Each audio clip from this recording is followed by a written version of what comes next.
The cold Wyoming wind cut through Jake Mitchell's dreams that December night in 1883.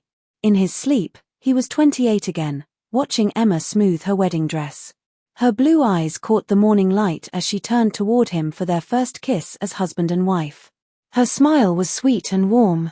Then came the knocking, sharp and desperate. Jake woke up fast, his heart beating hard.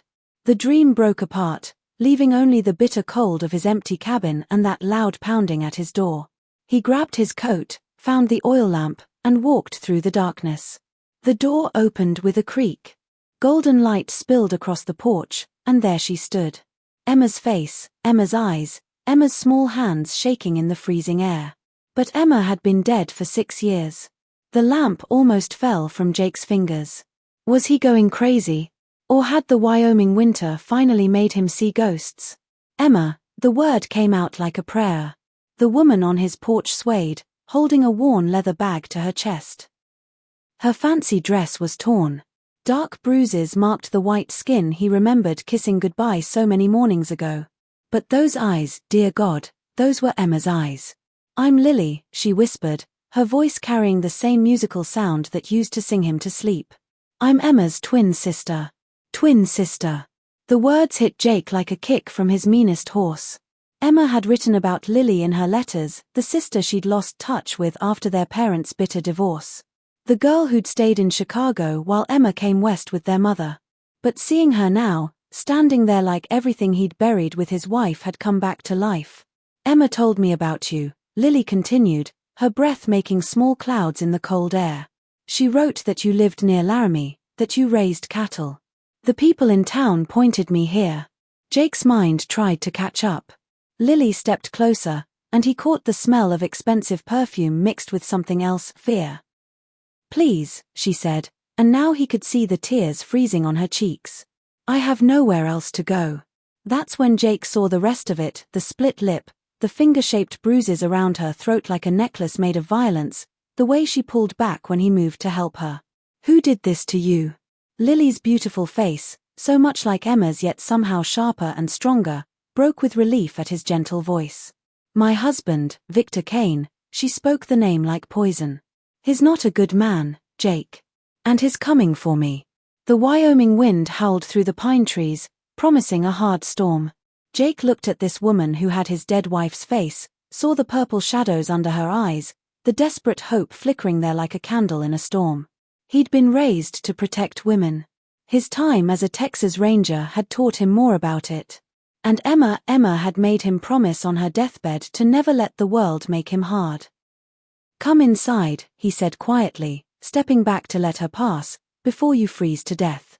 As Lily walked into his home, Jake couldn't shake the feeling that he was letting more than just winter into his house.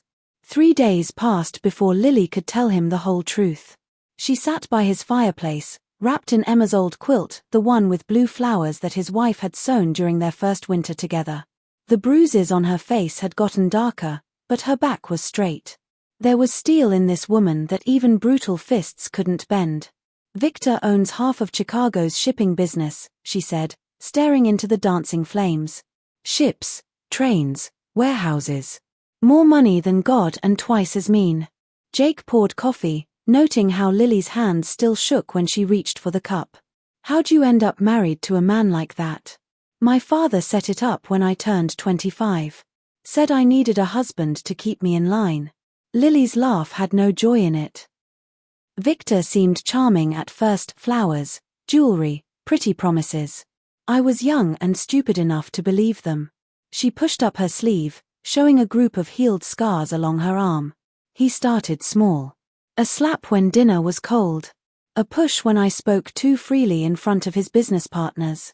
Then came the locked doors, the servants who watched my every move, the threats against anyone who tried to help me." Jake's jaw got tight. He'd seen enough cruelty during his ranger years to know the signs. What changed? Why run now? "He killed someone," Lily's voice dropped to barely a whisper. "A young maid who tried to give me a letter from an old friend. He made it look like an accident, but I saw him push her down those stairs. When I said something about it." She touched the fading bruises on her throat. "He almost finished what he started." The fire crackled and popped, filling the silence between them. Outside, Jake's cattle made soft noises in the winter darkness. That night I drugged his whiskey, took what money I could carry, and caught the first train west. Lily pulled the quilt tighter around her shoulders. Emma's letters were the only thing that kept me sane all those years. She made this place sound like heaven, wide open spaces where a person could breathe free. Jake studied her face, seeing Emma's features but recognizing something fiercer underneath. Where his wife had been gentle as spring rain, Lily carried the sharp edge of a woman who'd learned to fight back. "He'll come looking," Jake said. It wasn't a question. Yes. Victor doesn't like losing his things. Lily met his eyes, and for a moment the likeness to Emma was so strong it took his breath away. "I can pay you for your trouble. I have some jewelry, a little money." "Keep it." Jake stood, moving to the window where he could see his ranch stretching toward the mountains. "No man has the right to put his hands on a woman in anger. You can stay as long as you need." Lily was quiet for so long he thought she might have fallen asleep. When he turned back, tears were streaming down her cheeks. "Thank you," she whispered. "Emma was right about you." January melted into February, and Lily began to heal along with the melting snow. She proved herself more capable than Jake had expected. While he tended the cattle, she turned his simple cabin into something that felt like home. She cooked meals that actually tasted good, mended his shirts with careful stitches, and filled the silence he'd grown used to with soft humming as she worked. But it was the evenings by the fire that tested his resolve. Lily would settle into Emma's old rocking chair, lamplight catching the gold in her reddish-brown hair as she read aloud from the books she'd brought from Chicago. Her voice, so similar to his wife's yet uniquely her own, painted stories of distant places while the Wyoming wind sang its lonely song outside. One night in late February, she reached for a book on the high shelf and her sleeve caught, pulling her dress tight. Jake's breath caught before he could stop himself. She was a woman, flesh and blood and warmth, not just the ghost of his memories. "Emma used to read to me," he said roughly, trying to cover his reaction. "I know. She wrote about it." Lily's eyes found his across the room, and something electric passed between them. "She said you had the most beautiful hands she'd ever seen." Jake looked down at his rough palms, scarred from rope and leather and hard work. "Nothing beautiful about these." "She was wrong about many things," Lily said softly, moving closer, "but not about that." When she reached out to trace the old scar across his knuckles, a souvenir from his ranger days, Jake should have pulled away. Should have remembered that this was his dead wife's sister, that she was hurt and running from a monster, that he was supposed to be protecting her, not wanting her. Instead, he caught her wrist, feeling her heartbeat flutter like a trapped bird under his thumb. "Lily." Her name was both a warning and a plea. "I know this is wrong," she whispered, close enough now that he could smell the soap she used, could count the tiny freckles across her nose that Emma had never had. "But I haven't felt safe in 3 years. Haven't felt anything good. When you touch me, I remember what it's like to be a woman instead of just a victim." Her free hand came up to touch his cheek, and Jake felt himself leaning into the contact like a man dying of thirst. "We can't," he said, but even as he said it, his thumb was stroking across her wrist, and she was stepping closer, her body fitting against his like she belonged there. Just once, she breathed against his lips. "Let me feel something besides fear." When their mouths met, it was nothing like kissing Emma. Where his wife had been sweet and gentle, Lily kissed him with fierce hunger, her nails digging into his shoulders as if she could anchor herself to this moment, this feeling, this man who made her remember she was alive. They made love on the bearskin rug before the fireplace, Lily's pale skin golden in the flickering light. She was beautiful and broken and brave, and when she cried out his name, Jake felt something long dead stir back to life in his chest. Afterward, as she lay curled against his side, he stared at the ceiling and wondered what the hell he'd just done. Outside, the wind carried the distant sound of horses. Victor Kane rode into Laramie like the devil himself, bringing a small army of hired guns and enough money to buy whatever cooperation he couldn't force. He was a handsome man in his 50s, silver-haired and well-dressed despite the long journey from Chicago. His smile was warm as fresh-baked bread and twice as false. Within an hour of his arrival at the hotel, half the town was eating out of his palm. "My poor wife," he explained to Sheriff Williams over expensive whiskey, his voice heavy with fake concern. The grief from her father's death has affected her mind terribly. She's been having delusions, violent episodes. Our family doctor believes she may be dangerous to herself or others. He produced official-looking documents, medical reports, commitment papers, even a court order granting him custody of his mentally unstable wife. All fake, but convincing ones. Kane had learned long ago that money and the right connections could make any lie look like truth. Sheriff Williams, a man whose honesty was flexible even by frontier standards, nodded sadly as Kane slipped him a roll of bills thick enough to choke a horse. Tragic situation, Mr. Kane. Real tragic, the sheriff's eyes never left the money. My boys and I will be happy to help you get back together with your wife. While Kane worked his poison in town, Jake was discovering that keeping Lily safe meant more than just offering her shelter.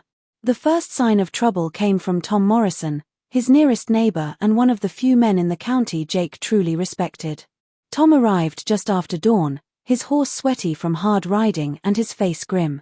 There's a man in Laramie asking about you, Jake. Rich fellow from back east. Says he's looking for his wife. Tom's weathered hands gripped his reins tight. Description matches that woman you got staying with you. Lily had been feeding the chickens when Tom arrived, but she dropped the corn bucket when she heard Kane's name. The color drained from her face, leaving her looking like a woman staring at her own grave. He found me, she whispered. Dear God, he actually found me. Jake moved to her side, one arm circling her waist. Tom, what's this man saying exactly? Claims she's sick in the head. Got papers from some Chicago judge saying she needs to be in an asylum. Tom spat into the dirt, his disgust clear. Sheriff Williams is all set to help him collect her. Lily made a sound like a wounded animal. He's going to put me in that place. Lock me away where no one will ever hear from me again. Her fingers dug into Jake's arm. I've seen what happens to women who disappear into those hospitals. They never come out. Over my dead body, Jake growled, and meant it. Tom studied them both with eyes that had seen enough of life to recognize the truth when it stared him in the face. This woman doesn't look crazy to me, Jake. Scared, maybe. Hurt, certainly. But not crazy. She's not. Jake's voice carried the flat certainty of a man stating fact. Her husband's been beating her. She ran to escape him. Then you got yourself a problem, friend. Kane's got half the town convinced he's a saint come to rescue his poor crazy wife. And Williams. Tom shook his head. Williams would sell his own mother for the right price. Lily stepped forward, her chin lifting with sudden determination. Then we fight. I won't go back to that man. I'd rather die first. Looking at her bruised but unbroken, afraid but fierce, Jake made his choice. They came at midday, when the sun hung directly overhead like an unblinking eye. Jake had known they would come, had been preparing for 3 days. He'd moved his cattle to the far pasture, loaded his Winchester, and made sure Lily knew where he kept his spare ammunition. She'd wanted to run again, but there was nowhere left to go. Kane's money had made sure of that. Stay in the root cellar until it's over, he told her that morning, checking his Colt .451 last time. The weapon felt familiar in his hand, an old friend he'd hoped never to need again. Lily caught his face between her palms, her eyes fierce with unshed tears. Come back to me, Jake Mitchell. You hear me? Come back. He kissed her then, hard and desperate, tasting the salt of her fear and his own mortality. When they broke apart, she pressed something into his hand, Emma's wedding ring, the one he'd worn on a chain around his neck for 6 years. For luck, she whispered. Now he stood on his front porch, watching the dust cloud approach. Kane rode at the front of the group, flanked by Sheriff Williams and 4 hard-faced men who wore their guns like other men wore shirts, casually and with long practice. Jake Mitchell. Kane called out when they were still 50 yards away. His voice was cultured, reasonable, the tone of a man used to getting his way without having to raise it. I believe you have something that belongs to me. I don't see it that way, Jake replied. His hand rested on his gun, loose and ready. The old instincts from his ranger days came flooding back. Calculate distances, watch for tells, never let them get close enough to rush you. Kane's smile never wavered. My wife is a sick woman, Mr. Mitchell. Surely you can see that she needs proper medical care, not to be playing house with some lonely rancher. Funny thing about sick women, Jake replied, his voice carrying clearly across the yard. They usually don't run 1,000 miles to get away from their medicine. The sheriff shifted in his saddle. Now see here, Mitchell. We got legal papers. I've seen Kane's kind of legal before, Williams. Jake's eyes never left the hired guns, cataloguing their positions, their weapons, the nervous way the youngest one kept fingering his holster. Back when I wore a badge, we had a word for men who beat their wives. We called them cowards. Kane's mask slipped for just a moment, revealing something cold and vicious underneath. You're harboring a fugitive, Mr. Mitchell. An unstable woman who drugged and robbed her own husband. I could have you arrested. You could try. Jake stepped down from the porch, his boots crunching in the frost. But here's what's really going to happen. You're going to turn around and ride back to Chicago, and you're going to forget Lily ever existed. Or what? Kane's voice had dropped its pretense of civility. Or I'll put you in the ground next to the last man who thought he could buy whatever he wanted in my county. The silence stretched taut.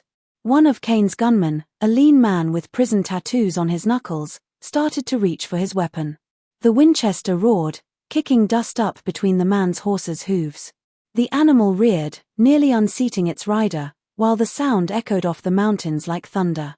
Next one goes center mass, Jake said calmly, working the lever action. Your choice.